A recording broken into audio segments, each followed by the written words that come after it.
রাজধানীর হাতিরঝিল এলাকা থেকে প্রায় ৫ কোটি টাকা মূল্যের ১,৬০,০০০ ইয়াবা উদ্ধার করা হয়েছে। গ্রেফতার করা হয় ৪ জনকে।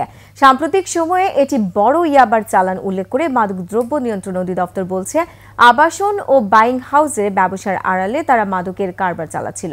মাহতাব মিনহাজ জানাচ্ছে বিস্তারিত। আটক হওয়া এই ৪ জনই একই পরিবারের সদস্য। এর মধ্যে রয়েছেন এক দম্পতিও। এ যেন পারিবারিক আবহে মাদকের কারবার।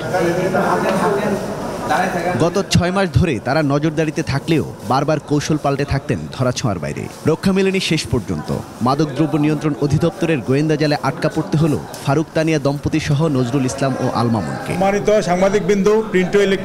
সংবাদ সম্মেলনে জানানো হয়, এই চক্রের মূল হোতা নজরুল ইসলাম ওরফে সোহেল রানা বিভিন্ন ধরনের ব্যবসার আড়ালে চালিয়ে আসছিল মাদকের কারবার। একটি সংঘবদ্ধ দল মাদক ব্যবসায়ী চক্র বাইং হাউস এবং ব্যবসার আড়ালে টেকনাফ থেকে বিপুল পরিমাণ ইয়াবার বড় চালান এনে ঢাকা শহরে বিভিন্ন অভিজাত এলাকা এবং দেশের বিভিন্ন জেলায় পাইকারি মাদক ব্যবসায়ীদের নিকট সরবরাহ করে। তারা টেকনাফের একটি রিসোর্টে দীর্ঘ সময় হুন্ডাই কোম্পানির যে সান্তাফে গাড়িটি আছে সেই গাড়িটি ওই রিসোর্টে ছিল। ওই রিসোর্ট থেকে তারা ওই পাদানির নিচে যেখানে পা রাখে পাদের নিচে একটা প্যানেলে বিশেষ কৌশলে এটা অনেক দিন রাখছে, রেখে ১,৬০,০০০ পিসের আলাদা ফলস প্যানেল তৈরি করে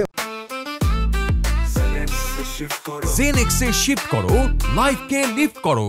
ঈদ সামনে রেখে মাদকের চাহিদা থাকায় চক্রটি কক্সবাজারের টেকনাফ থেকে ইয়াবার চালানটি ঢাকায় নিয়ে আসে। সপ্তাহখানেক আগে গোয়েন্দা সূত্রে জানা যায় যে এই চক্রটি আসন্ন ঈদুল ফিতর উপলক্ষে মাদকদ্রব্য স্টোর করবে। উপলক্ষে বিপুল পরিমাণ মাদকদ্রব্য ঢাকা সহ বিভিন্ন জেলায় পাচারের উদ্যোগ গ্রহণ করে। যেহেতু জানেন যে ঈদের সময় অনেক সময় কারখানার জন্য আমাদের যুব সমাজ এই মাদক গ্রহণ করে থাকে, সেই উদ্দেশ্যে এই মাদকটি স্টোর করার কথা ছিল।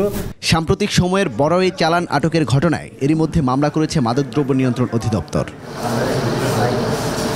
মাহতাব মিনহাজ, একুশে টেলিভিশন, ঢাকা।